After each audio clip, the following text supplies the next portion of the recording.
What's going on, sports fans? Westbrook 4-Star Sports Media. Hope everyone is doing well. As you can tell, it's a little bit of a different look. We changed things up a little bit.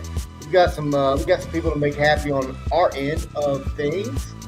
So we gotta do what we gotta do, right? Got to take care of the people that take care of you. Speaking of that, as you can see over to my right, if this daggum thing would stop moving, over to my right, that's sorry, folks. That we got some people to shout out. We'll get to that here shortly. Got John Starter coming on with us here momentarily as well. Um, Appreciate everybody tuning in, man. It's gonna be a fun show. I am really looking forward to it. It's gonna be a lot of fun. Let's go ahead and get John in here too. There he is. What's going on, John? Happy Monday morning. What a crazy weekend to talk about. Yes, it is. Yes, it is. For those of you watching, this looks completely different. You have never seen this look from us before. Got a little thing up top there. It says 4-star name with 5-star coverage. I just think it's a nice little way to do some things. But John, hey, we got some folks to shout out real quick, man. As you can see over there to our right, we've got three different people. We've got Athletic Brewing Company up top. We got SeatGeek there in the middle, and we have Sportbox Co. there on the bottom. If you're watching, there's a sponsor shout out rolling across the the screen now. Um, for those of you that are watching, but we can go ahead and do it here too. So, Athletic Brewing Company, head over there now. It's an incredible non-alcoholic brewing brand. They've got delicious beers, range, uh, or all the way over to the IPA. You got the summer ales, you got the darks, you got something for everybody, and it's always refreshing and cool. Head over to www.athleticbrewing.com/4-star sports for more information. Let them know that we sent you there as well. John, tell them about SeatGeek, man. Oh man, SeatGeek gives you ratings on like where you want to sit at. Like the green is the best spot, the yellow is average, red is negative. Red means negative because you don't want to pay overpriced for your ticket for that section per se as well. So yeah, if you use promo code 4-star sports media, anything over $20 or anything over $50 or more will save you $20 off your first purchase. So just make sure you got your email and your credit card or debit card ready.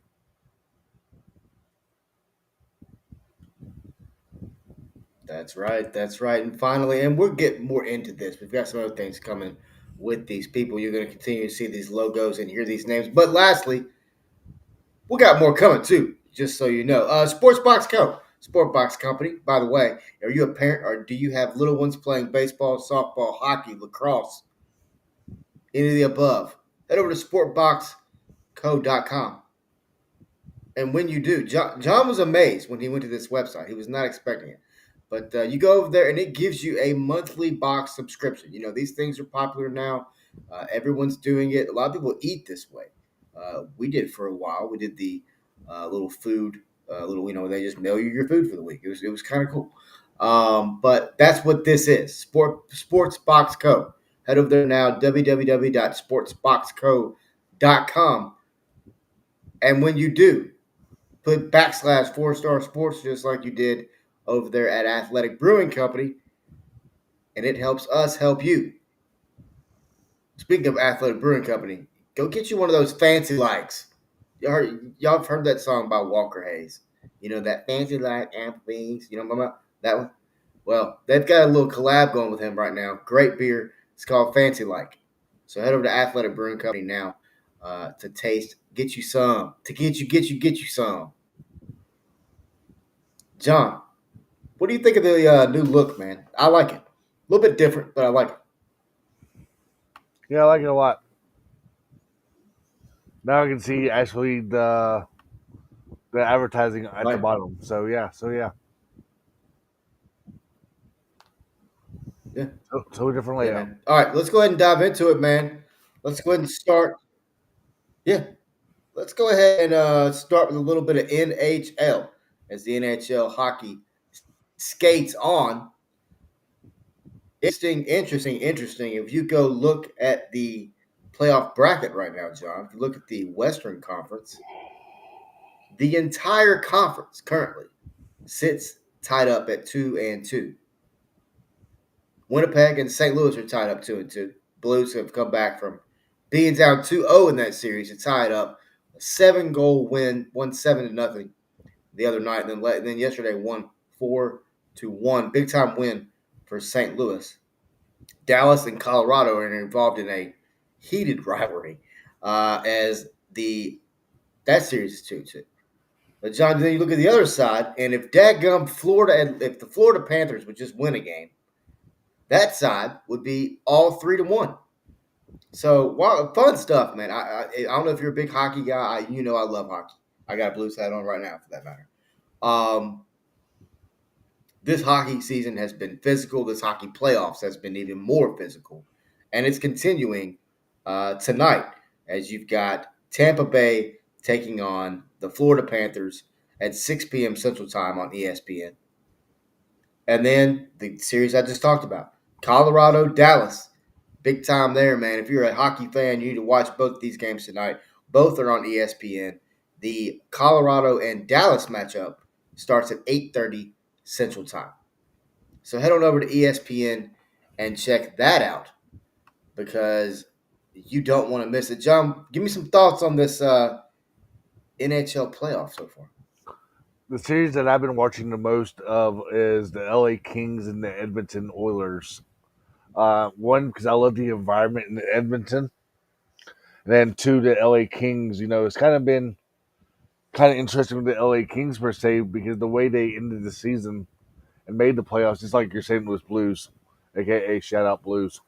Um, yeah, an interesting matchup there, and then another thing that has been standing out to me is the Colorado Avalanche. You said the Dallas Stars. It's definitely heated. Both games lately have gone to overtime for the Dallas Stars and Colorado Avalanche. And then I'm glad the NBA schedule is working with the NHL schedule. And I'll tell you why at the end of the show.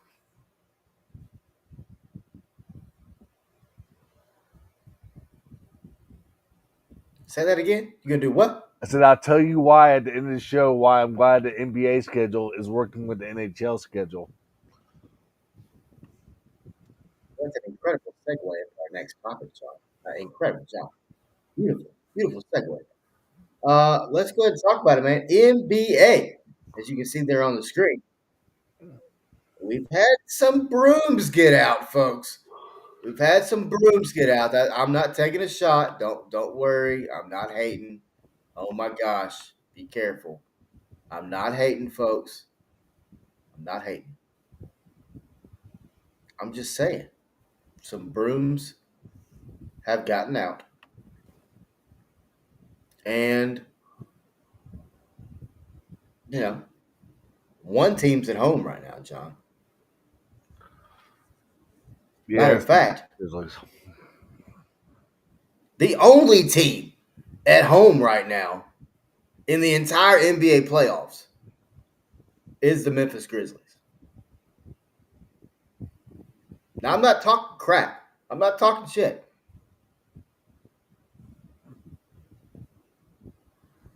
But why do you come out and tell the media, quote, I had Oklahoma City figured out? no comment. Was that from behind the bench, but when you didn't sit with the team the last game when you were hurt with your crutches? People think I don't watch the team. I watch the team, and I know I don't watch them to see if they lose.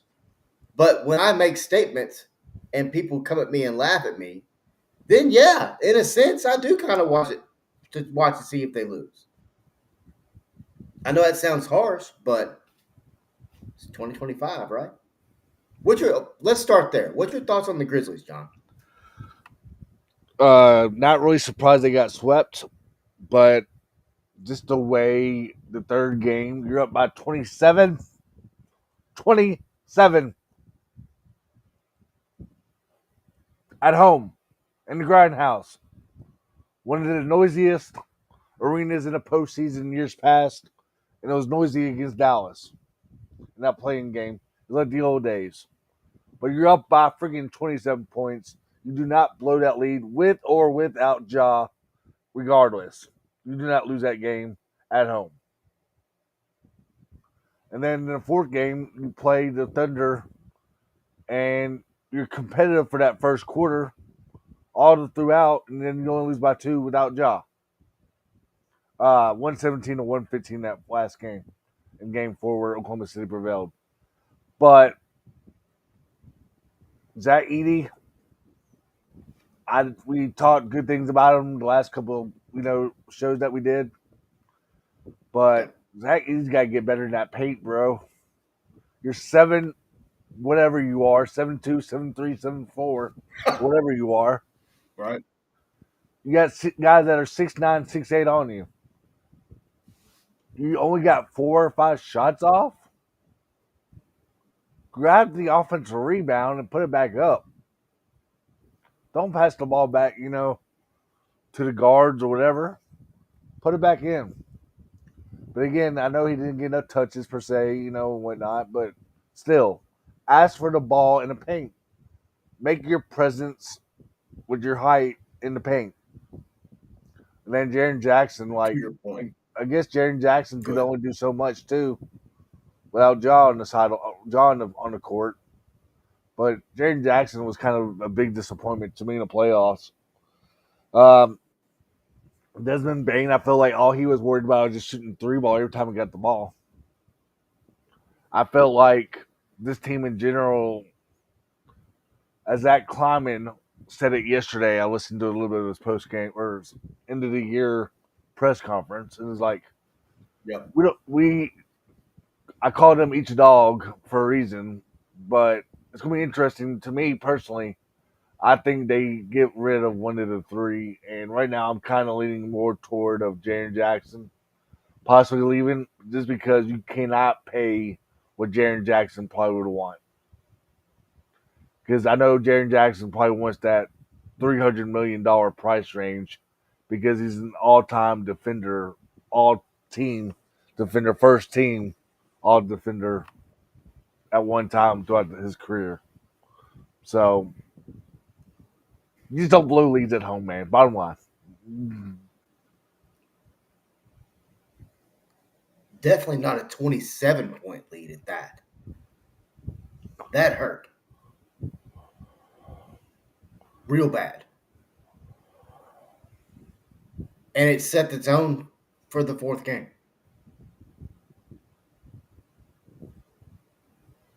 But I want to go back to your point you made a minute ago, John. You made a statement. The grindhouse, which is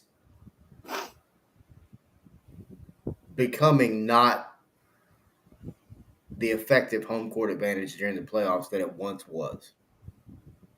Only because look at the record, right? Look at and once again, I'm not taking shots, people. Look at the record.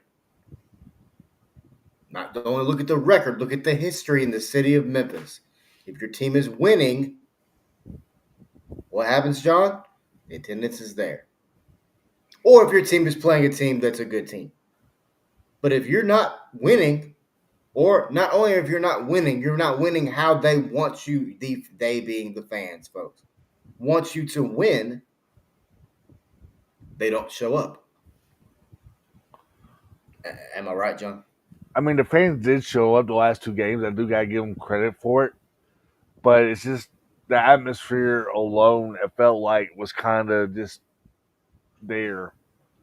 Like I know the Dallas game, for example, was loud, but for game 3 and game 4, whenever the Thunder kind of was making their rally in that third game, where's that crowd noise? Where's the defense? The chance? Where's the I want to see more players engaging with the fans a little bit more.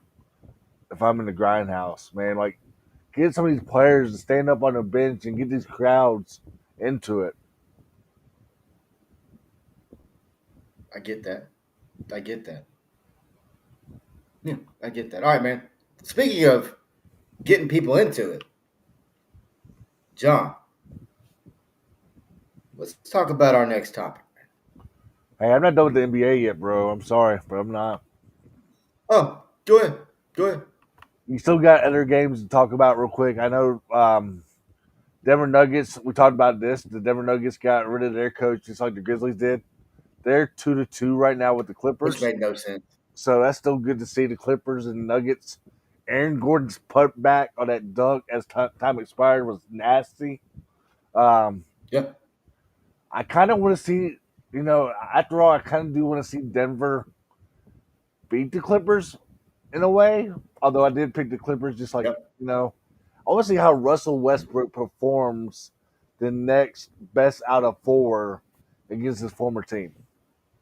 If Russell Westbrook can somehow advance that and then play the Thunder, another former team that he used to play for, and then yesterday, Minnesota rallying back against LeBron and the whole Luca fan crowd and Austin Reeves, but like Kendrick Perkins brought up on ESPN yesterday, JJ Redick lost that game for the Lakers. How does the whole starting five play the whole 24 minutes of the second half without a breather?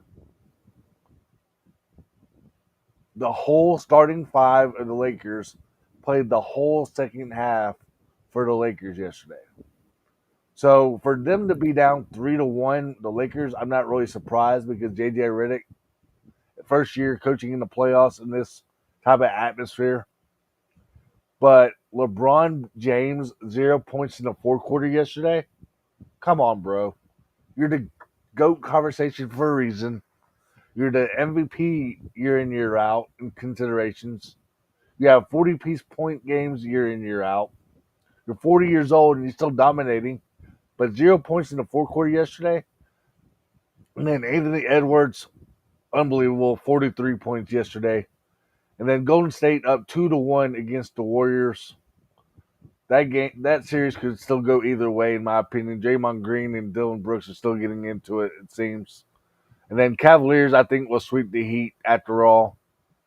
Indiana up 3-1 over the Bucks. Not really surprised, but prayer to Damian Lillard as he might have tore his Achilles yesterday, and I kind of feel like the Damian Lillard actually rushed coming back because the blood clot that he had in his leg also. And Detroit. Another team up by 11 in that fourth quarter, and then you lose that game yesterday to the Knickerbockers. But that's twice in this series where you have blown leads and let the Knicks come back.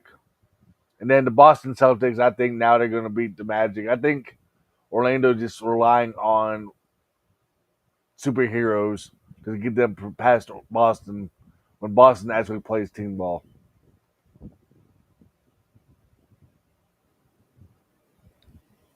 What's your thoughts on the Eastern Conference, John? I Because thought it was you just talked about it. I mean, we talked about it. We did not expect the Cavs to lose in the first round. I'm pretty positive I picked the Pacers to win first round. Did I take the Knicks? And I'm pretty sure I took the Celtics. But when you start peaking, right? We like to do this. Everyone does this. You start looking at those second round matchups, right? Celtics, Knicks, classic. Pacers, Cavaliers, classic. But could we see some upsets in the second round? Because yes, it's a two. That would be a 2 and a 3 and a 1 and a 4, right? Like I understand it's not like they're an 8 seed or a 7, but the Knicks and Celtics, that's going to be a really fun series in the semifinals to get to those finals. Um, could we see some upsets before we possibly get a 1 versus 2 uh, in the finals? I think it all depends on how healthy the Knicks will be going into the second round matchup because I know Jalen Brunson got a little bit injured yesterday in his game against the Pistons.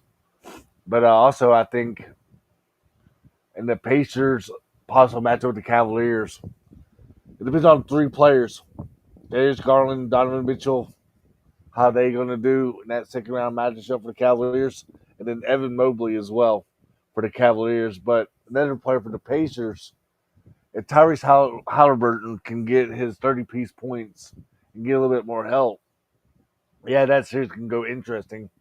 But I still think the Cavaliers and the Boston Celtics are the better teams right now to play in the Eastern Conference Finals. But the Knicks got to win one in Boston.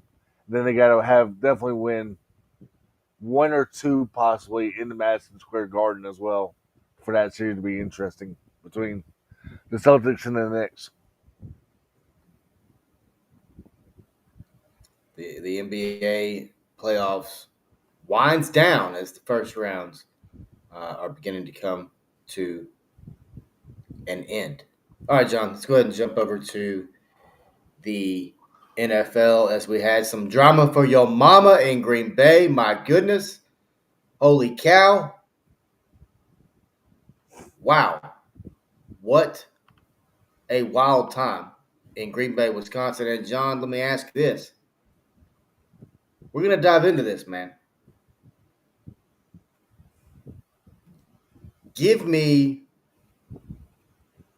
let's do a little stock up, stock down, right? Or, team grade, however you want to look at it. Stock up, stock down. Give me some teams that stock is rising right now after 3 days of the NFL. Stock up. I'll give you one of them right now. The Atlanta Falcons. I know they didn't really pick that much. I'm not surprised they didn't choose that many offensive players that might be like wild blinding.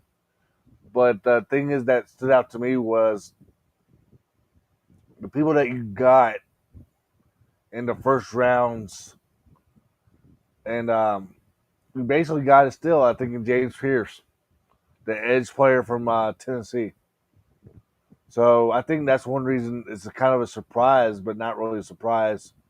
I'm kind of surprised the way that he kind of fell back a little bit in that first round because a lot of people had him, in his top 15 or whatever. But he went 26 to the Falcons, and that's kind of like a good pickup, I think, for the Falcons. I think that's one reason your draft me personally for the Falcons went up, and they did pretty well. Another team I that have to probably won. go Yeah, my first. Oh, sorry. sorry. Go ahead. No, go ahead. I'm sorry. I was going to give one of mine. No, you're good. New York Giants, man. I think when you look at the first round, you pick up Abdul Carter. In my opinion, probably one of the best players, maybe even the best player in the draft. But then you come back, jump back in, right? Pick up Jackson Dart. I think Jackson Dart may have saved some jobs, right? But the question is, when will we see Jackson Dart? Is he going to be available year one? Is he going to have to ride behind Jameis Winston, Russell Wilson, right? Who knows? Um, but I like the move on both sides of the ball. I think you bring youth in.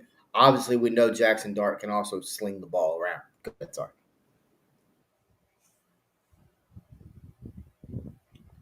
Yeah, to your point, I think Jackson Dart probably sees action in year 2 or year 3. Although he will see action in the preseason because preseason football and let's be real, the Giants really want to risk injury to any Russell Wilson or James Jameis. But yeah, I like to pick up for the Giants. I really do. But uh, another player, or the Falcons also got, I've realized, was Jalen Walker, this linebacker from Georgia. So yeah, the Falcons really did not pick nobody on offense at all except for an offensive tackle in that seventh round, where I think they do need a little bit more weapons on the Falcons offense side of football. But I think they'll be okay. I really do. So another team that probably went up, in my opinion, let's do the Arizona Cardinals. It all started with the round one pickup with Walter Nolan, defensive tackle from Ole Miss. Uh, they got some weapons at the corner position for Will Johnson, cornerback from Michigan. Got Jordan Burch, edge from linebacker or edge from Oregon. Linebacker Cody Simeon, Ohio State. Another room, Burke from Ohio State corner. Then the offensive guard, and I think you got to protect Kyler Murray is why they picked uh, Hayden Connor from Texas. And then drafted safety from Nevada in Mr. Crawford there. So I think the Arizona Cardinals did pretty well. I think their offense is still going to be solid. That's one reason they didn't do much offensive players in the draft. But Arizona did pretty well on the Not a defense. single one. They didn't No, draft a single one. I loved it. I loved watching the Cardinals draft, man. And you took that's a team that I have on my list as a stock up team for sure. I love how the Cardinals drafted. What about the so Bears, John? I think the Bears did a lot of things right. You go, you bring in weapons, you get the Michigan tight end, you turn around and get Luther Burden, who I think is an incredible wide receiver out of Michigan. Then you turn around and you go get a guy who can protect. You get an offensive line, you bring in defense, and then you go get more offensive guys as well. I think the Bears are a team that stock could be on the way up. Um, and it's one that I'm excited about watching. I think Caleb Williams is going to be a lot of fun to watch. All right, John. So stock up, right? Stocks go up, but stocks also do what? go down. They go down. All right. So give me some teams that you think, based on their draft, may have hurt themselves. Detroit Lions. I say that because you only got two receivers, but one of them was in the third round. Isaac Tesla in the third round from Arkansas, and then you don't draft another offensive player until the seventh round, where you got Dominic Lovett from Georgia. But I feel like if the Lions want to get over that hump, they need another weapon for Jared Goff. So that's one reason I'm kind of surprised the Lions didn't do any really offensive players that stood out to me. Think about it. You brought up the Chicago Bears just a minute ago. Last time we checked, the Chicago Bears and the Detroit Lions are in the same division. So Detroit Lions thought went down to me.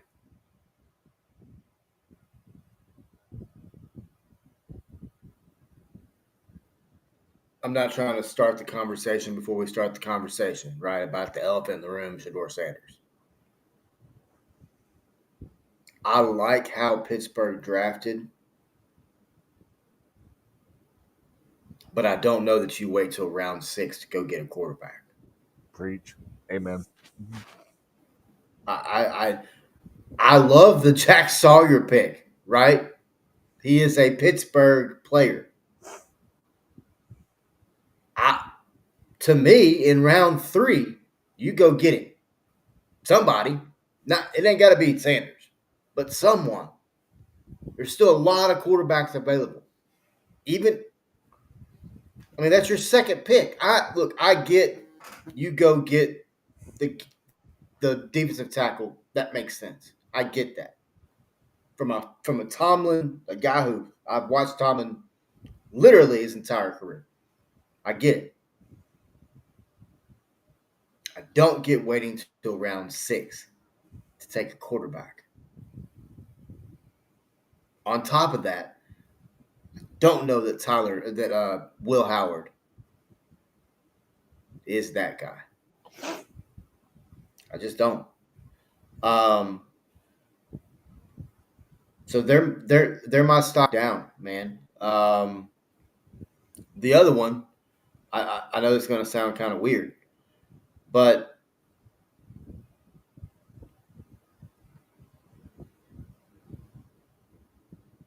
the Saints. Perfect. I know that won't make a lot of sense. Oh, did I hear? No, you good. Go ahead. I got another team in mind. Go ahead. That's one Oh, of them, though. um, I mean, don't get me wrong. Look, big Devin Neal fan. Love the round 6 pick. Like the pick 7th pick, right? The kid out of Syracuse. Here's the thing. This is a really, really, really deep draft. You had guys that you could pick up in multiple rounds to fill holes. Love the offensive tackle, number 9 pick for the Saints. Beautiful.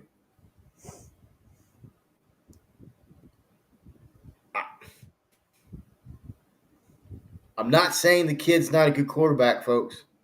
It's not what I'm saying.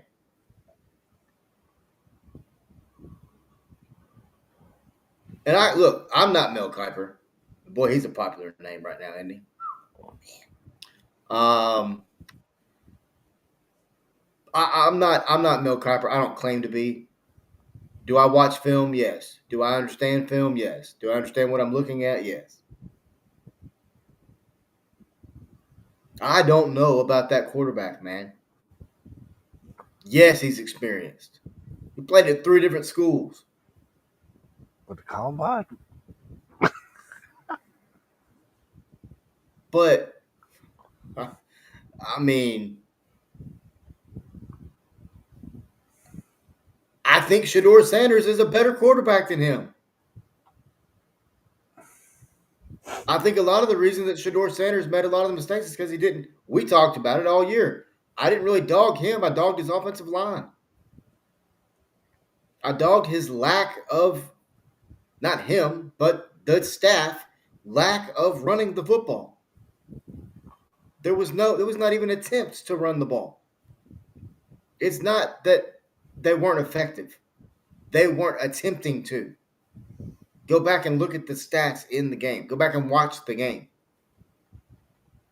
When you attempt 6 runs, you're not attempting to do much of a running attack. You're not keeping them honest, as they like to say, right? Personally, I would have taken, in my opinion, once again, it's just my opinion. I expected if Cleveland did not take him with the first, and John, I think you and I talked about this. I figured they would take him at the top of round 2. And if not, this would be the spot. This is kind of where, no. Kellen Moore said, nah, I'm okay. So the Saints, man, and don't get me wrong, I like what they did. Like I said, I like Stutzman, hell of a linebacker, incredible player. Quincy Riley, another really good player, also from Louisville. I don't know that it puts them in a successful position to start the upcoming season.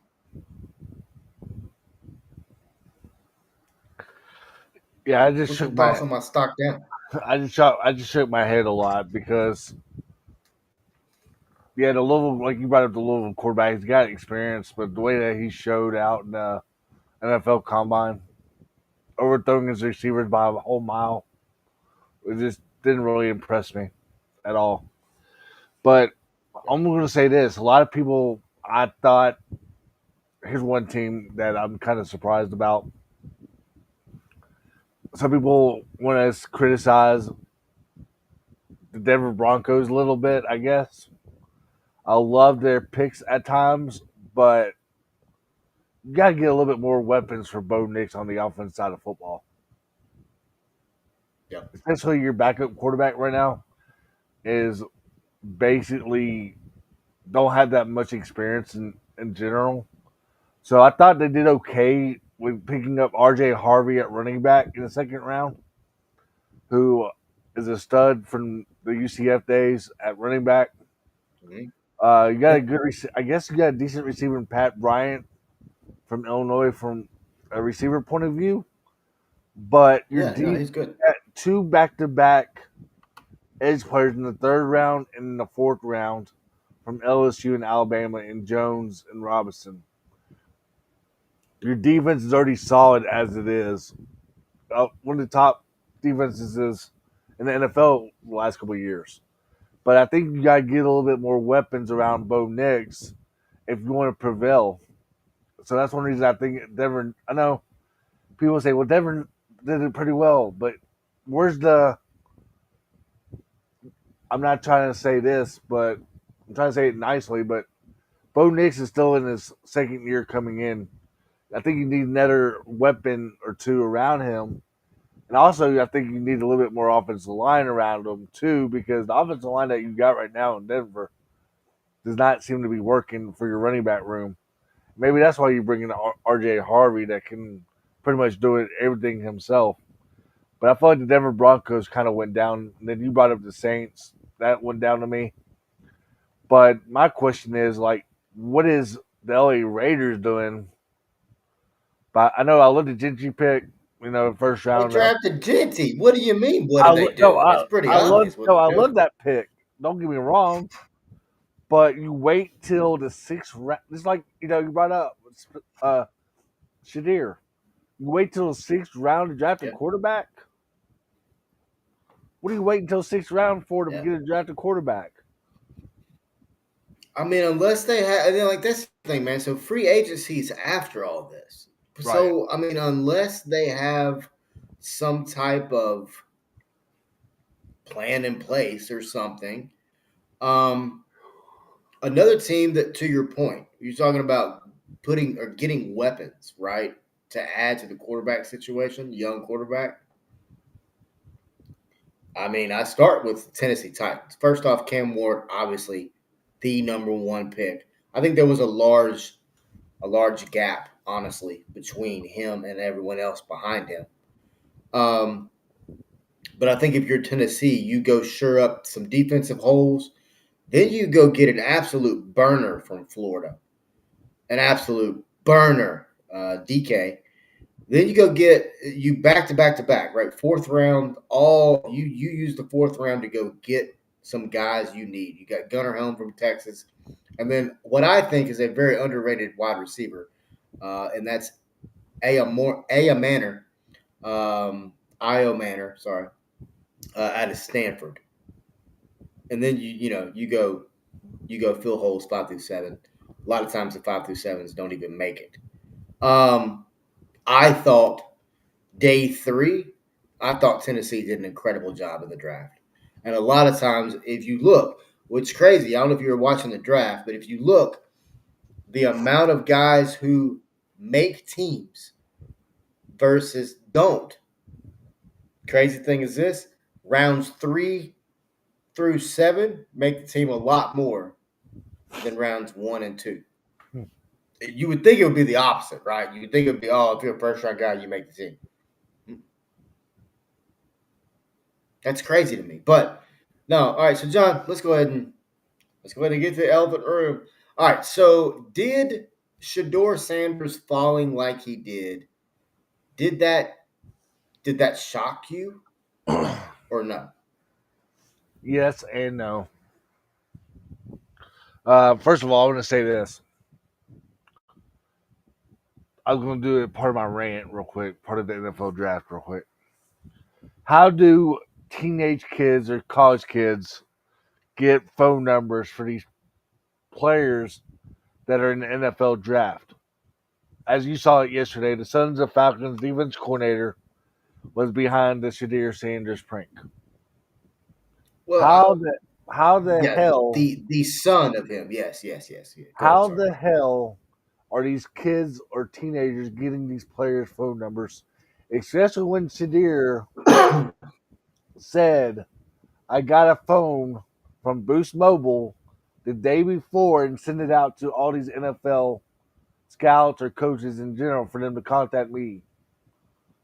How do these people get these phone numbers? Now there's talks that there's multiple So players getting these pranks. I was Like just I'm about to not, say Tyler Warren is also one that got a prank phone call, the tight end out of Penn State. and now they're talking about Isaiah Bond, who was predicted to go first round, got undrafted, got a prank call as well. So I know Isaiah Bond, the rest is history regarding that because there's a warrant for it, or he had a arrest warrant. He got arrested, but Yeah, Shadir, yes and no. I'll say my no part first. Deion Sanders and him already have all the money in the world. Let's just say that. He already got a lot of NIL money right off the bat from Colorado too. So for him falling back, I think a lot of NFL players or NFL coaches and GMs and owners realize, do we really want to pay him what he already have been making part of NIL, and his dad already got all the money as well. And then I'm kind of surprised because also one, when I say no, also because his cockiness on social media, him and Cam Ward going into it had that grief a little bit. Uh, Also, not surprised because he really did not participate in the Senior Bowl. He just showed up, and I feel like maybe some scouts wanted to see him how he does there. And I also think I'm not surprised because he did not participate in Indianapolis with other quarterbacks. At least some scouts want to see how he does with other receivers, especially on the deep ball. Yeah, we know you got that connection with Travis Hunter, but we also want to see how you can do with your future NFL teammates as well. The yes part, I'm not surprised, or I am surprised, is because his athleticism at times was unstoppable last year in the Big 12 in certain games. It's not his fault where he has no offensive line whatsoever, no running game at times, and also just the way that he kind of rallied for the Buffaloes in some of these games where they, like the Colorado State game a few years back, where they won in overtime, I believe it was. And then the Big 12 turned, I think the Big 12, to be honest with you, was up and down for the scouts as well, where anybody could really beat anybody as well. Yeah, I think you, all great points there. By the way, I mean there's reports. Oh, it's not reports. I know it's factual. He answered the phone, a FaceTime call during an interview with the team. Didn't hang up the phone.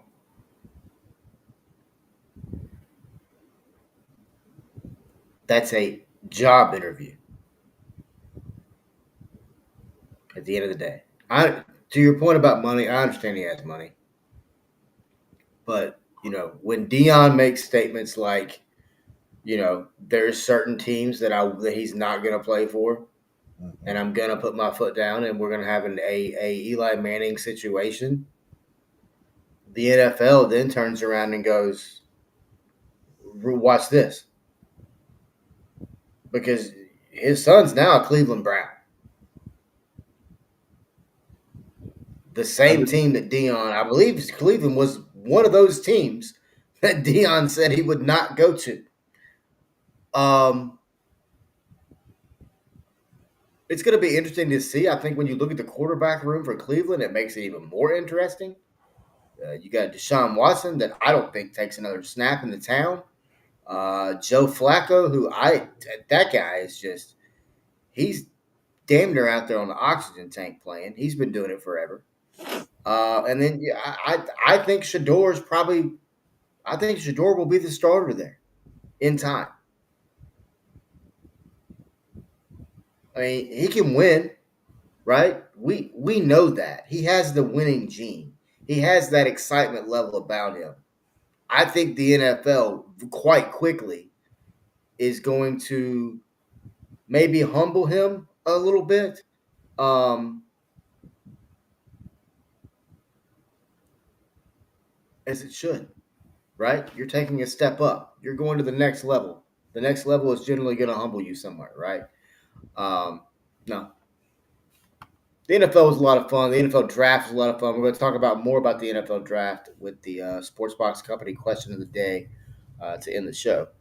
Um, I enjoy the NFL draft. Mel Kiper was pissed. God, he was mad. Um, but you know what? I will say this, John. If you go back and watch that encounter between Mel and Reese Staples, Reese is right, but so is Mel, right? Two things can be right at the same time. Reese is 100% correct. You can't put all the power or all the you can't the player can't have all the leverage. It's not how this works. It's not how it's a business. And they made a business decision.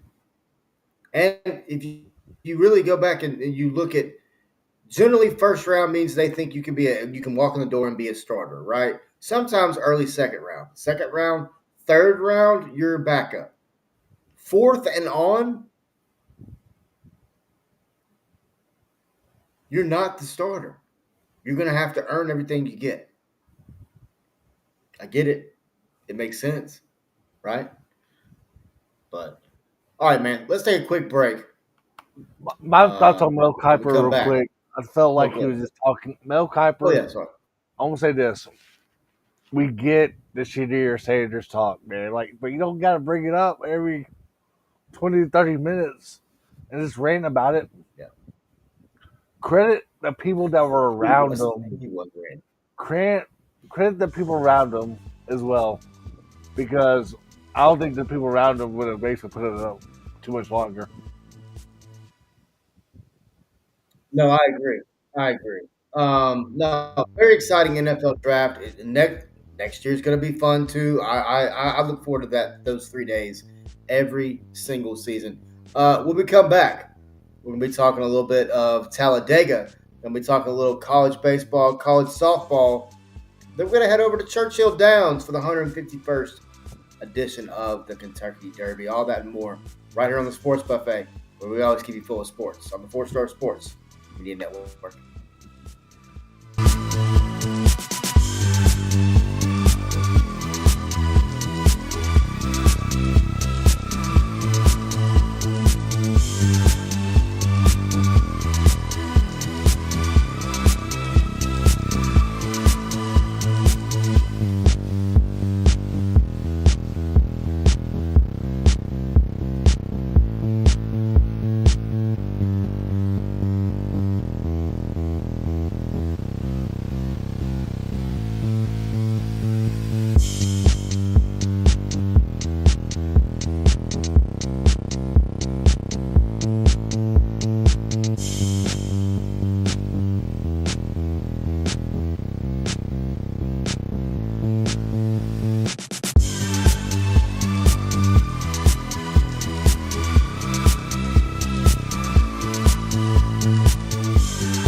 Welcome back, folks, to the Sports Buffet presented to you by 4 Star Sports Media. We are brought to you by Athletic Brewing Company.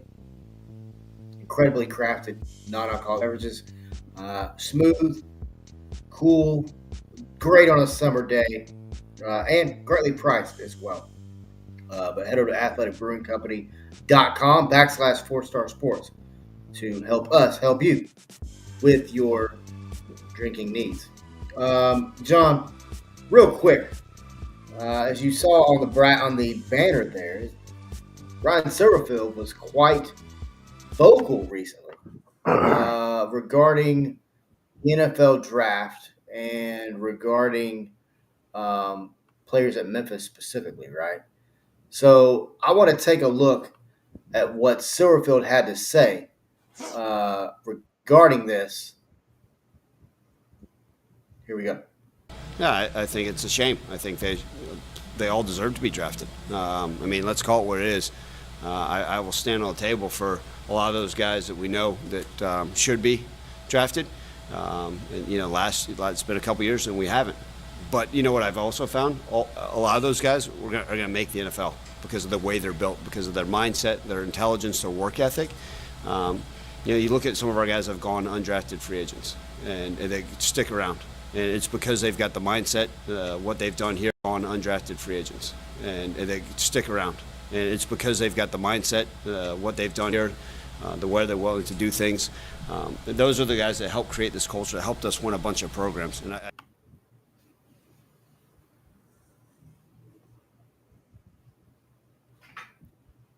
So, John, we saw Kobe Minor be drafted Mr. Irrelevant. Um, I think Silverfield has some really good points there. A Memphis player has been drafted in what 10 out of the last 12 Mm-hmm. NFL drafts, at least one.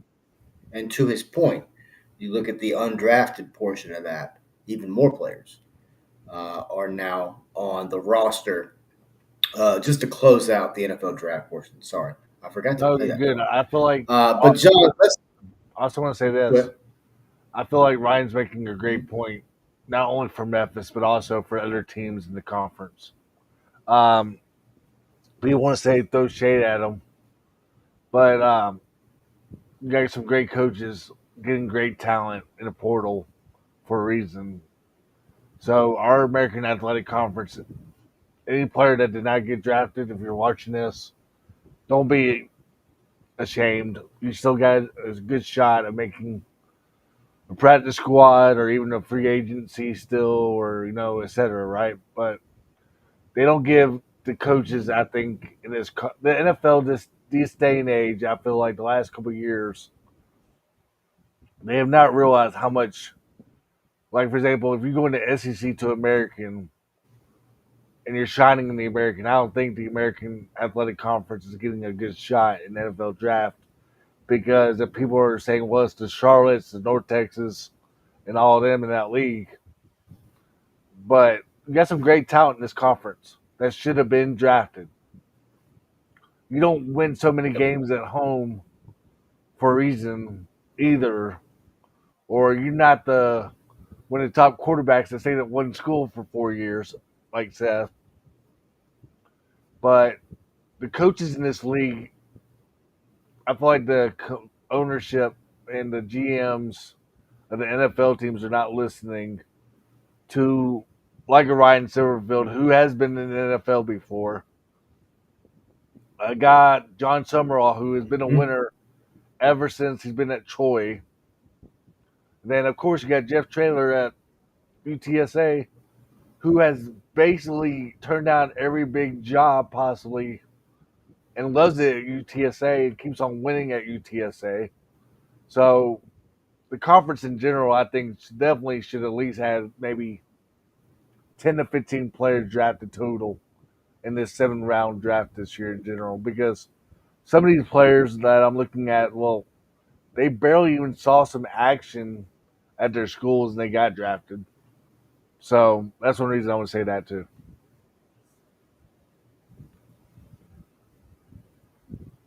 No, great point. Great point. All right, man. Let's take a trip down to. It won't take long. Let's take a quick trip down to Talent.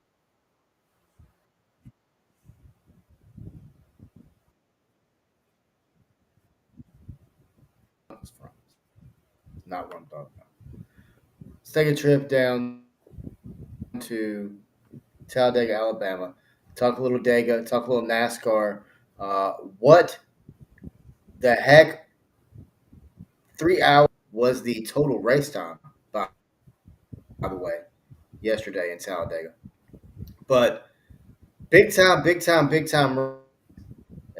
the winner of this race, John, made quite the money. His average speed was 157 miles an hour. John, could you imagine that? Could you imagine averaging 157 miles an hour for over 3 hours? I'll be like, when do I have to go to when can I go to the I bathroom? mean, you drive fast.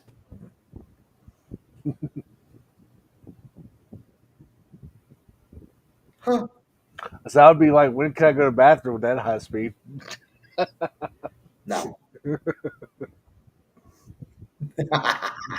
Yeah, for real. No, man, fun stuff yesterday at Talladega. I know numerous folks that were down there. Austin Cindric would get a dramatic last lap pass as he would thrill the NASCAR fans at the sport's biggest track, the Talladega Super Speedway, which takes up over 100 acres, which is insane.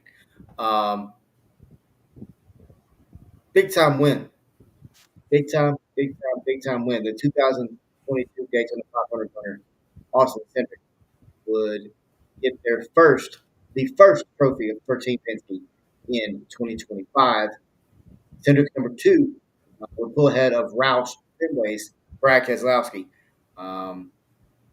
and Ryan Preece, as he would take out and win a point by .022 in yesterday's Jack Links 500.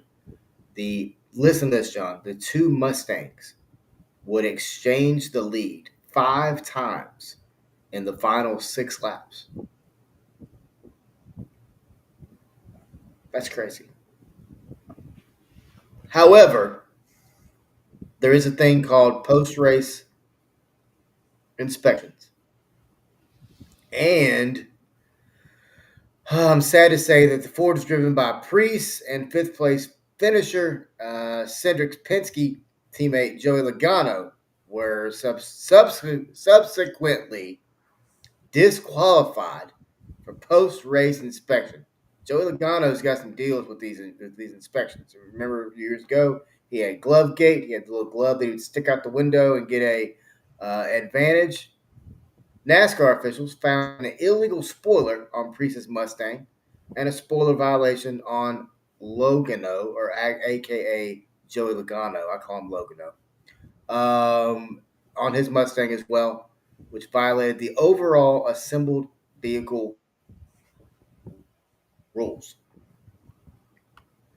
But the NASCAR season cranks on as they now head to Texas Motor Speedway for next Sunday's Worth 400, presented to you by Liquid Molly, 3:30 Eastern Time over on Fox Sports One. They are, by the way, Chase Elliott is the defending race winner, and this was week one of 18 consecutive weeks, which is the longest such streak in the sport's history. History, John. Crazy stuff, man. Who's Crazy stuff. What's your thoughts on? I know you're not a big NASCAR guy, but what's your thoughts on NASCAR? Go ahead. dude? I watched Daytona 500. I watched Talladega. I don't watch the full circuit like you do, but I watch those two main races because they definitely stand out year in year out to me because anybody could win those races. But yeah, the person that stood out to me in this past weekend was Bubba Wallace finishing number 8, Austin Dillon finishing number 10, and Ricky Stenhouse finishing number 12. People might hate all three of them, but they did pretty well, finishing top 15 Yeah, this past weekend. 100%, 100%, man. Kind All of those surprised. guys I'm kind of surprised Denny Hamlin really didn't ran go up there well. either. Yeah, Denny was a little farther down. I mean, he's down there sandwiched between Ross Chastain and Riley Herbst, which is a rookie. Ty Dillon was down there with those guys too. Uh, on these races, and of course you know this, but I mean on the big super speedway tracks, there's always the big one, right? There's always the big wreck. Sometimes there's even 2 or 3 big wrecks. But when you look at this one, there was only 4 cautions for a total of 22 laps. There was 67 lead changes among 27 I'm sorry, 23 drivers, which is very crazy. So then you look at stage 1 and stage 2 top 10 and you look at the cars, pretty much everybody is, you know, it's very close to the same cars. But then, to your point, man, Bubba Wallace, Bubba Wallace has been just driving the piss out of that car, and he's fun to watch drive.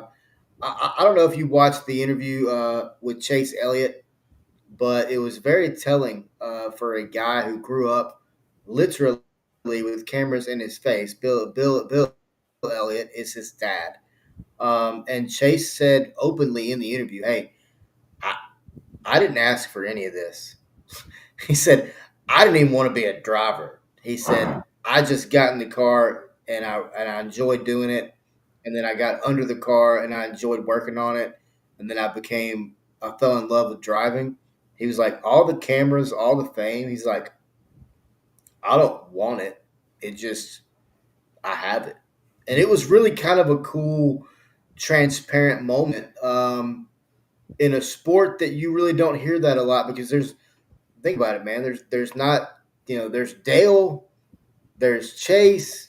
You know what I mean? Like there's not any more Petties left. There's not a lot of guys that still have those iconic last names within the sport. All right, John. Let's jump over and talk some college baseball. I know it's not a hot topic here where I am, and we'll just kind of leave that one alone. But some very, very interesting. By the way, I want to start at the top. I want to start at the top because my goodness, what a ball game yesterday in freaking Austin, Texas. As my gosh, John, are we for real right now? Texas A&M, first sweep for Texas over Texas A&M since 2011, I believe is what it said. But you win the what all three games? I think were by a run. I know the last two were at least. Mm-hmm. I know a lot of people don't like Jim Schlossnagle, but my God, that sucker can coach some baseball, buddy. Texas Longhorns. Oh, that's the yeah, dude. Hook 'em, man. Dadgum, hook 'em horns. I may 37 be and 5, ridiculed in this 19 and state, 2. but Ooh, dadgum.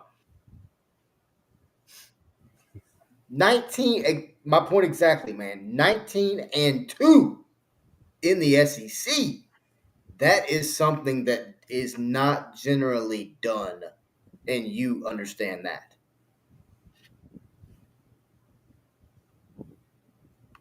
yeah, that was a crazy series in general. You didn't really see.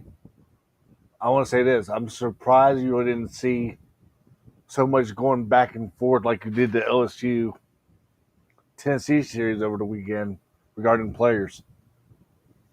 It all started Friday night Yep. when Yeah. Tennessee's up 3-0, bombing the night against LSU, where a player for Tennessee got two errors. LSU rallies, make it 3-3, bombing the ninth, and then in walk-off fashion at 1:40 in the morning, a player for LSU hits a three-run bomb for to beat Tennessee 6-3. And then I want to say this also: the umpires let the kids enjoy the moment. Let them enjoy the moment. You don't need to let a player. Are you talking about where the umpire walked Yeah, in? I mean, let them. Let them I get it, right? Like, all he did was just tell the umpire, but "Hey, the I mean, game's over." I bet he probably didn't tell him the game's I know, over. but But in that instance, right, the game is over. It's a walk off, right? But at the same time, I mean, there can be repercussions down for the next game if there's if it's deemed necessary. But man, you, I don't know, man. All this LSU all made a this statement bat in Baton Rouge, tossing. bro. I mean, we did it, right? Like your brother did it, I did it, we did it. But it wasn't. We didn't get to second base and do all the freaking Karate Kid freaking leg up and crap. Like we didn't do all that. We No. just slid in and stood up, called time, dusted ourselves off a little bit, and kept going. Like what the hell are we doing? We're crowing. We're like we're like freaking Cam Newton on second base because we get a double. What's your thoughts on all that, John? While we're kind of on our soapbox today, I go ahead. kind of enjoy it and I kind of don't enjoy it because it can get heated, like we just talked about, between two rivals like at LSU and Tennessee or Arkansas, Texas when they face each other in a couple weeks, and Fayetteville as well. So I kind of like it for the game, but again, I kind of don't like it just because. Same thing with college basketball. These umpires are letting a lot of things slide kind of at times too. They're not warning the players before. I think they're not warning the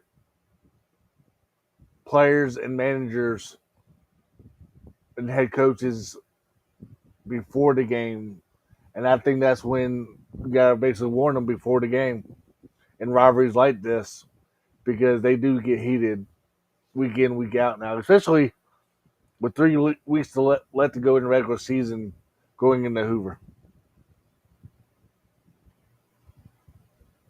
Yeah, I mean, I mean, that has to suck as a freaking umpire to be every game. Be like, all right, boys, let's not. We hit a home run. Let's not pimp it. You know what I mean? Let's not walk down the line and throw the bat. Let's keep the game moving. And that's part of the reason for the pitch clock, right? You add the pitch clock in to keep the flow of the game at a faster pace. But when you look across the country, Texas big win Friday night. Oregon 4-2 win over number 3 Oregon State. Number 25 NC State knocked off number 2 Clemson 8 to sweep, 3. sweep. Florida, yeah, yep. Florida big win 4-6 over Arkansas. We'll talk more about that series in just a minute. Georgia big time win over Oklahoma.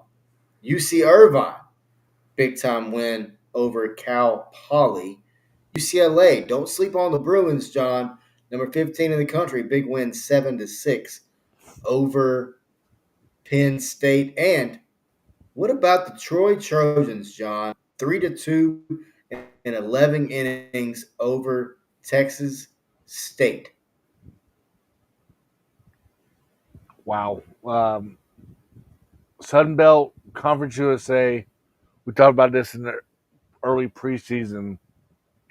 Those two conferences are definitely going to be fun to watch because another team to look out for, Arkansas State Red Wolves, because they're peaking at the right time as well. And you brought up Dallas Baptist game went crazy the other night. It definitely sure did. Dallas Baptist still running Hell of a game. away with it in the Conference USA right now. They got 1 game lead over Kennesaw State. But man, the ACC right now is kind of fun to watch again because Miami is on a hot streak right now regarding college baseball. They got some good wins over Boston College over the weekend. And Miami right now is only 3 games back in the ACC, where the ACC right now, you brought up North Carolina State, man. Like, they have won 7 in a row. They're right now leading the ACC. Florida State is only a game and a half back, along with North Carolina, along with Georgia Tech. And then Clemson right there, 2 games back, 2.5. And then Louisville got 2 out of 3 against Florida State, which Florida State is going through a lot right now on campus. But the ACC right now is definitely going to be fun to watch. Yeah. And that's another conference that could definitely have 10 or 11 teams make the NCAA tournament this year. Yeah. No doubt. Speaking of Georgia Tech, that Georgia Tech Virginia series over the weekend was a lot of fun. Georgia Tech got a win 7-6 yesterday in 10 innings. How about Nebraska putting 21 on the board yesterday, knocking off Maryland 21-7. All right, John, let's jump over to softball as we take a trip across the league there. We've got some games in action tonight, actually, as number 8 UCLA takes on Michigan. Number 8 UCLA comes in 44-7. Michigan enters the game 32-17. That game actually starts at noon today. Number eight, or number five, Oregon, 44-5, takes on Notre Dame, 23-29-1. That game's on the ACC Extra Network. That game starts at 4 p.m. And then, interesting one tonight, John.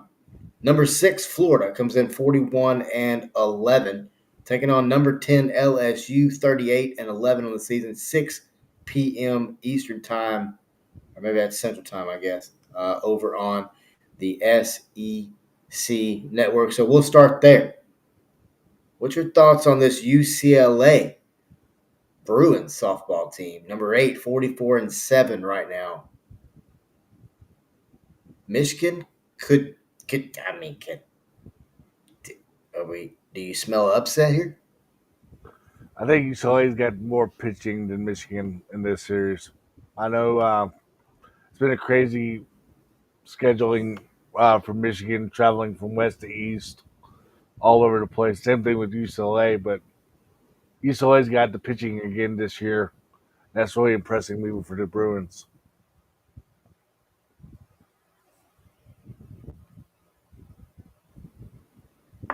They do have the pitching for sure. What about Oregon, John? Another team that has to do a lot of traveling. Number 5 in the country, the Ducks, quack quack. I mean, I do want to say this: a lot of these teams that are new to the conferences, like a la Texas, right?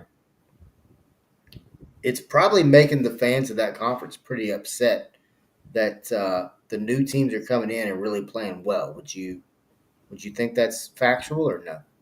Well, it's just because their history in their conferences before that. Because right now Oregon is 44-5, 14-2 on the road, 13-0 neutral, and then 17-3 at home. So they've always been dominant in the Pac-12, and I think they had got a lot of players that entered the portal. I mean, had basically entered the portal that went to Oregon, so that kind of helped them out as well. But don't be surprised if you see Oregon go to the OKC this year as well.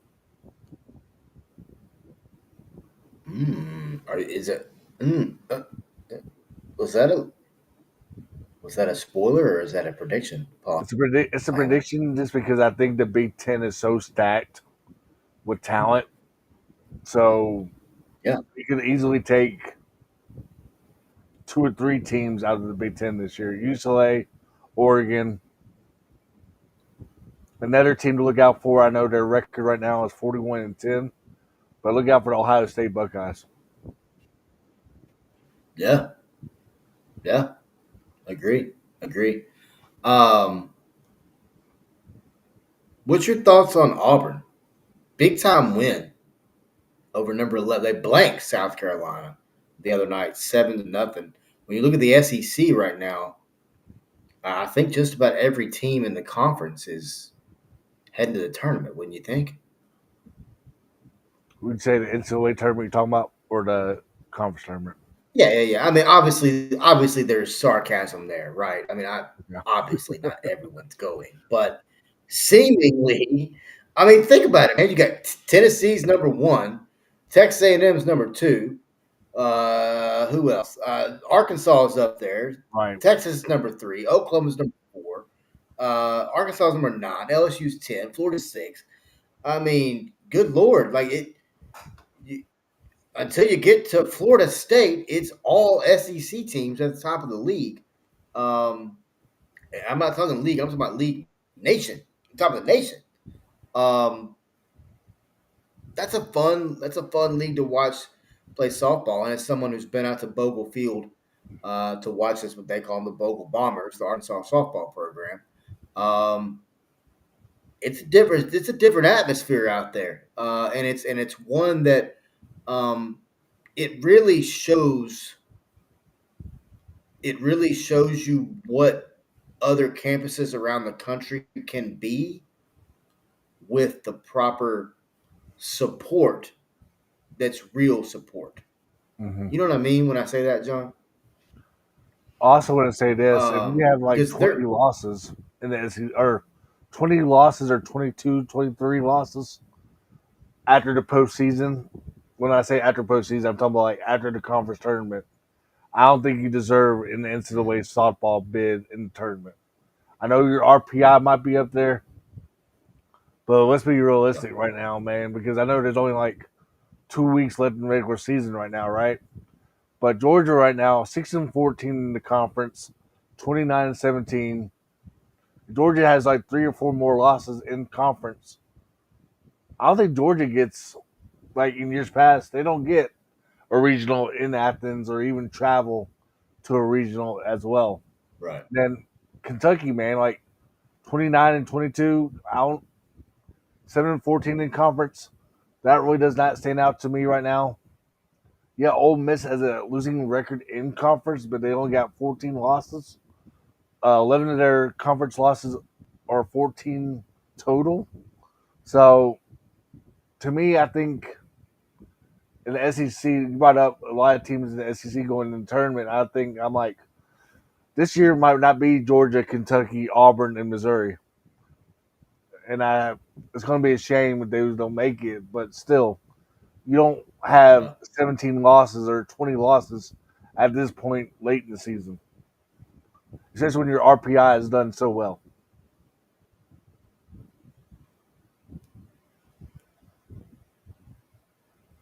This is true. This is very true. All right, John. So you just kind of peeked at it there a little bit, talking about Oklahoma City. Um, who, who are a couple teams that you think may end up there? That you know what I mean? Mm, I brought up Oregon. I brought up UCLA. Man, the way that Alabama can probably still surprise people because you really never know what Alabama group, Coach McMurphy and company, could it be a team that kind of struggles a little bit with pitching and maybe we surprise some people. Um, I'll do Alabama as one of them, and then I'm gonna do another one. Ohio State. I just brought up Ohio State.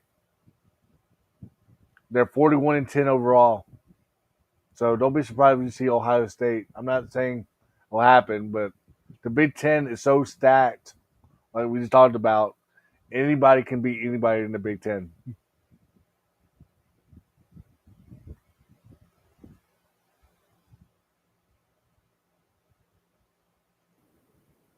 Anybody can beat anybody in the Big Ten, John. I think anybody can. I'm talking about referring to top like Oregon, UCLA, and So you Michigan saying like and Ohio State. okay? Any of those four can win the Big Ten this year. So John, do you as you can see, very true. As you can see there on the screen, is for those of you watching. It says Kentucky Derby. The Derby's this weekend. So John, are you a Derby person? Do you watch the Kentucky Derby? Yeah, I watch it on occasion, year in year out. Yeah, essentially if the course ain't really up to the shape, you kind of want to see maybe a underdog win it.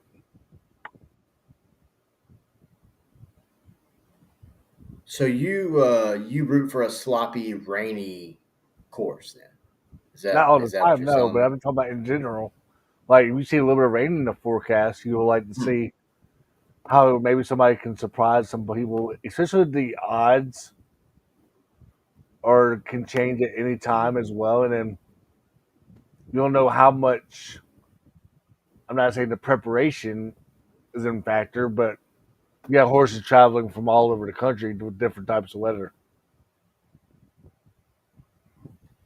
leading up to it anyway. Traveling from all over the world. There's some horses that come from like China and stuff. It's pretty crazy. Um, I'm a big time. I'm a Derby guy. Uh, I watch it every year. It's just kind of one of those things I do. Um, as a kid, as a child, whatever. Um, always did Derby parties. Was always where my grandparents had a group of friends that threw them every year. It was always a lot of fun. Would always I would go and you know, always had good barbecue, some type of brisket, something like that. But the 151st Kentucky Derby is here, and we got the post positions recently. So, John, there's a few questions that I want to try to get answered here, right? So, do you know how many people have? When is the last time someone has won from the number one post? Do you know how many people have won from the number 17 post? What The numbers. percentage of horses in the money, which is first, second, or third, by the way, that's what in the money is. Not you. I'm talking about for those of you listening. Um, when breaking from post number 5, who was the last horse to win from post number 4? These are questions that, I don't bet on horse racing. I have a good bit of friends that do, and I think it'd be a great show for this network, honestly, because it's something that's happening all the time, and it's happening all across the country and world, for that matter. Um, but you got Citizen Bull is number one in the number one post. Neoquist, number 2. Final Gambit, number 3. Rodriguez, number 4. American Promise, number 5. Admire Daytona, number 6. Luxor Cafe, number 7. Journalism, number 8. Burham Square, number 9. Grande, number 10. Flying Mohawk, love the name, number 11. East Avenue, number 12. Publisher, number 13. Tistastic, number 14. Render Judgment in 15. Post 16 be Coal Battle. Post 17 Sandman. 18 Sovereignty. 19 Chunk of Gold. And Owen Almighty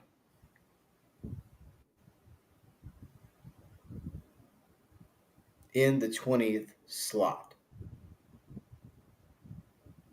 So you would think, like looking at the lot, the post, right? Number 1 is right on the wall. The problem is it's widely considered a major disadvantage because it's difficult for horses to work out and get clean from a 20 horse field. But it has not produced a winner since 1986 when Ferdinand was the winner. The crazy thing is this, John, breaking from post 17, which is where Sandman is, has never won. They are 0 and 44. Could we see an upset in 2025? Very well possible because you see these odds right now are 30 to 1, 20 to 1, 12 to 1, 15 to 1, 3 to 1, 12 to 1, etc. But a kind of horse that I'm kind of keeping my eye on this week will be Admire Daytona, who's at 30 to 1 odds right now. And then Journalism is at 3 to 1 odds as well. And then the Flying Mohawk at the Yeah, position. So those 3 horses, yeah, keep your eye on if you're a betting person this week on horse racing. no doubt, man. Yeah, like you talked about, I always like to look over and see, you know, who's the owner, right? Who's the trainer? Bob Baffert, guy that a lot of people know who he is. Keep in mind, he's been gone for the last 3 years. There was a suspension. He could not be on the track. Well, he's back, John, and he is the trainer of number 1 Citizen Bull, number 4 Rodriguez. And I think that's 2 horses that you may want to keep your eye on as this race goes. And we talked about Sandman, 6 to 1 odds. Position has never won a Kentucky Derby. Fun stuff, man. It's going to be coming up Saturday, 5:30. I cannot wait. I will be watching it. I am so excited. Um, and you may very well see and hear some more on it sometime this week. Keep your eye out there too. But fun stuff. All right, John. So we have, like I said, we've been talking about them, right? Sports box. John knows about sports box. John knows what sports box is. So we want to find ways to present these people, right? So we come up with a sports box company sports moment of the week. By the way, for all you watching, if you click the little QR code there, it takes you directly to our link. Look at that. Isn't that smart, John? Look at that. That's so smart. Takes you directly to our link for sportsboxco.com. But John, what is your sports moment of the week? My sports moment is that the NBA, I talked about this earlier, how the NBA and the NHL are working together regarding scheduling. The reason I'm saying that is because the Denver Nuggets and the Colorado Avalanche are both in the postseason. So and they both share the same ice and same court in Ball Arena in Denver, and then the LA Kings, and then of course the LA Lakers share the same court slash ice as well. So it's good to see everybody on board regarding scheduling for that, and gotta give a lot of credit to the people that work in the arena behind the scenes as well. So they can enjoy those moments a little bit. I like that. I like that. I like that. Okay. I like that, John. Man, so I've got to say mine was local, at least this week anyway. Caden Monk, young man, pitched at the University of Arkansas, was recently picked up from the Northwest Arkansas Naturals. Obviously, it seemed everyone knows we covered them here. So we got a chance to come home, per se, pitch in front of Northwest Arkansas the other night. Did an amazing job, by the way. Got a credit, had a great outing. So that's my sports moment of the week, from which is presented to you by sportsboxgo.com. Head over there now. Click that QR code on your screen. If you're listening, head to www.sportsboxco.com /4-star sports, and it will provide you with all of the information for these incredible monthly subscription boxes for you, the parent of your little athletes. All right, John, we're almost done. Up next, man. This one is brought to you by Athletic Brewing Company. Head over to www.athleticbrewingcompany.com /4-star sports. And also, shout out Madison Pinky. For those of you watching, this is a little back shot of Hunter from the FedEx Forum. It's a nice little photo there. Shout out Madison. But no. So, John, who is your athlete of the week? Jonathan Bowen got called up to the Kansas City Royals last week for part of a doubleheader with the Colorado Rockies. But yesterday he got to face the Houston Astros, and when they were down 7-3 in the top of the Kansas City was down 7-3 in the top of the eighth. But one strikeout, no hits, no runs, you name it, right? So he's my athlete of the week. 2 innings of work, and it's good to see him back in the majors from going from Omaha to Kansas City. We thought it would happen, but did we thought it would happen this early? Now, me personally, I think you got to keep him up there for at least maybe about a month or so. I know the injuries right now, are kind of hitting a little bit for the Kansas City, but Mhm. also think about this. I think the Omaha Storm Chasers also need a little bit more experience on the pitching role as well. So no rush, for him to They go back do. down. But look at it like this: Jonathan Bowen, enjoy your moment while you're in the major leagues, because right now you stood out yesterday in 2 innings of work. Incredible point, man. Incredible. Good stuff there. Um, I mean, could have really, I guess, used Caden Monk as my athlete of the week. I just thought it was a cool moment. But again, locally, Henry Williams, young man, pitcher for the Northwest Arkansas Naturals. He rose recently, um, had his longest and strongest outing of the season as the Naturals took down the Tulsa Drillers, which the Naturals ended up winning that series yesterday. But on Friday night, he pitched he was the pitcher in an 8-4 win. But big time stuff. We saw Caglione continue to pitch or to hit really, really well.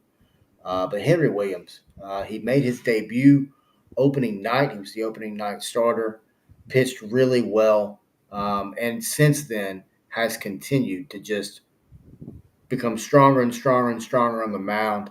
I know talking with the head pitching coach, Larry Carter, very impressed with what he sees from his staff thus far, and it's an early season.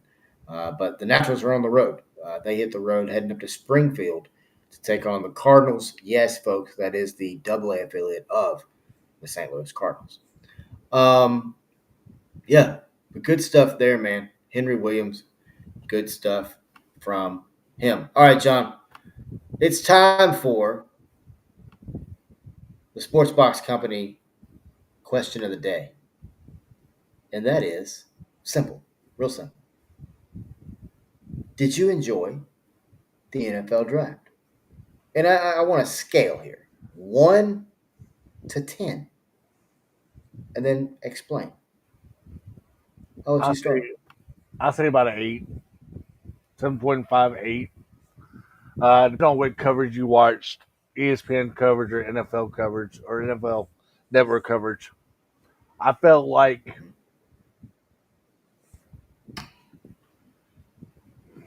Mhm. certain, like we brought up with Mel Kiper earlier, man. I felt like I didn't want to hear Sanders talk throughout the whole weekend. I wanted to hear. You did. I know, but I'm talking about in general. I kind of want to hear like some other players, like you brought up. I want to hear more stories like a Quentin Ewers, a Will Howard, a Seth Hennigan who could possibly get drafted, a Chandler Martin, et cetera, et cetera, et cetera. Right? I want to see more players get brought up where they could possibly land in the draft. I want to hear about Sanders every 30 minutes. Mel Kiper's got that big board for a reason, right? So I wanted to hear more players that maybe could get drafted, like a Quentin Ewers. Think about it. Quentin Ewers battled at Texas, and it's good to see Yeah, he him get did. drafted. He battled through injury. He battled through coaching changes. He battled through offensive coordinator changes. He battled through a lot at Texas. So I definitely wanted to hear more players that can basically perform down the road, not right away within 1 to 2 years. Maybe like players that can stand out in 3 to 4 years because we don't know how much longer Tua has in the game with his concussion Good history. point, too. Yeah. So I want to see how more players can be involved in these. Like for example, Pittsburgh Steelers. I want to hear. I kind of wanted to hear what's the latest on Aaron Rodgers a little bit more too because I think Pittsburgh they should have got another quarterback sooner also, like you brought up. But yeah, so I give it like an 8. But I also want to say this: um, Pat McAfee and Roger Goodell made up a great point on Pat McAfee the other day. I want to see the first round be shorter. 7 minutes, 6 minutes is fine because the later rounds seem to be like 2 minutes, 3 minutes tops. So Oh quick. yeah. So I want to see the first round. I don't want to see the first round, me personally, last 3 to 4 hours on a Thursday night. I want to see it Yeah. last about 2.5 to 3 since it's only one day of coverage anyway. I don't want to see it for like 2.5 or 4 hours tops. 7 minutes is a good time frame, I think, in the first round because you already know who you're going to get in the first round. You don't need the full 10 minutes. And I also like what Roger Goodell said. You get a one-time 2 minute extension throughout the whole draft. Once you use that, you're basically done with it. You can't use it again. So it's kind of like a 2 minute warning per se regarding NFL. So I rate it an 8, 7.5 to 8 or so. I just got tired of hearing Mel Okay. Kiper at times. That's why I'm saying that. Well, I mean, so like I said earlier in the show, I like Mel Kiper. I've come to really enjoy him. I also like Todd McShay. I also like Field Yates. I also like the guy that was on there this year with him. I can't think of what his name is now. But at the same time, like I also like the guys from NFL Network, right? Um, I like hearing former head coaches talk about players. I like hearing guys that have played in the league talk about former players. And don't get me wrong, I like Lewis Riddick is a good one too. But there's just let the draft take place. It's almost becoming very similar to the NBA draft to me. Just draft the player. The poor guy has to freaking do 7 damn interviews after he gets drafted anyway. He's emotional as hell. He's got to go give pure emotion to 7 different people, and by the time number 7 gets around, that emotion is gone. By the way, the first 1 or 2 people to get to him are the best. Generally, that's ESPN and NFL Network. But so I feel bad for him, right? Mm-hmm. But then it's just give them their moment. I mean, like I understand, I get it. I don't. So many people go like they're already getting paid. You're right, they are. Are they already professionals before they get there? Technically, yes. That's a different topic for another day, and we're gonna get there. Trust me. But I want to see the draft. I want to see these guys have their moment. I want to see more than like. I want to see guys in the green room freaking day 4, not day 4. You know what I mean? Like in the 4th round, in the Mm-hmm. 5th round. Give them. I understand that the guy doesn't want to sit there, but guess what? Have them in tears, and that's not to demean anyone. Hey, day 3, you guys are going to be here. Day 2, the guys that didn't make it day 1 plus these guys are going to be here. And you may be a day 2 through day 3 guy, but guess what? When your name is called, if it is, you have your moment to go walk out, to go get your jersey, just like everyone that was drafted in the 1st and 2nd round already does too. Because guess what? No one wants to make this statement, but I will. They went through the same damn work as the number 1, number 2 draft pick. Sometimes they probably did more work, to be honest with you. I give it a 6. And that's on the nice side. I really didn't enjoy this year. It's really, I honestly want to give between a 4 and a 6. I love the depth of this draft. Great depth. Day 3, you're still seeing guys. There's guys that weren't. Rock Taylor, talented football player. Any other quarterback in the country that was the only 4-year starter, and he's drafted in the nation. By the way, he's drafted. I mean, like I said, you heard what Silverfield said earlier. Thought it was a mistake. I tend to agree. That's not a it's not a homer statement. But no, man. I also want to say this regarding the NFL draft. If you forfeit a pick,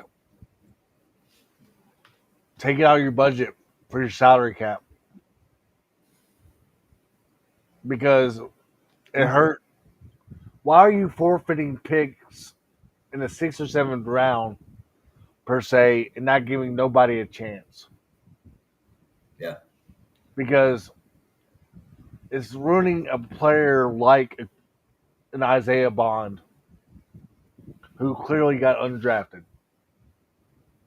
Now it's making them all this hard work that these kids have been training for ever since their season ended makes them look bad because they're like, well, I had a pro day at my university.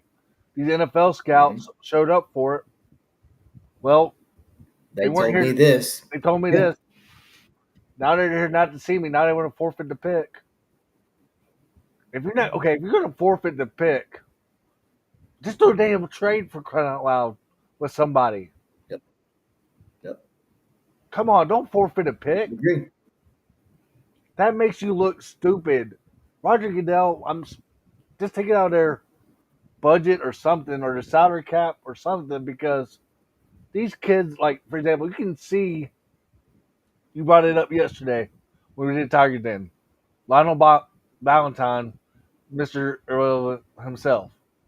He shined as a Texan when he was in Houston. He did pretty well for himself.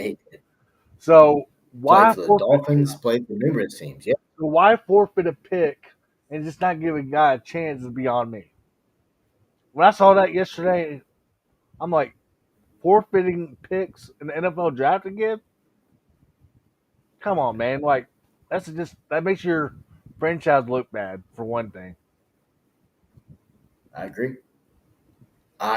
All right, man. Well, it's time to close up shop here. But before we get out of here, I want to give you that promo code one more time from SeatGeek. Head over to SeatGeek now. When you do, create your login, write that password down so you don't forget it. But once you do, find you any ticket, $50 or more, type in promo code 4-Star Sports Media, and that promo code will save you $20 off your first ticket purchase. Once again, like John said earlier, they make it easy for you. You got green light, red light, yellow light. Green means good. Go find you any ticket. Green, go find you any green ticket. And once you do, $50 or more, type in promo code 4-Star Sports Media. It'll save you $20. As we always do right here on the 4-Star Sports Media Network and specifically on the Sports Buffet. We always close with the following. Get up, be kind, and stay classy, folks.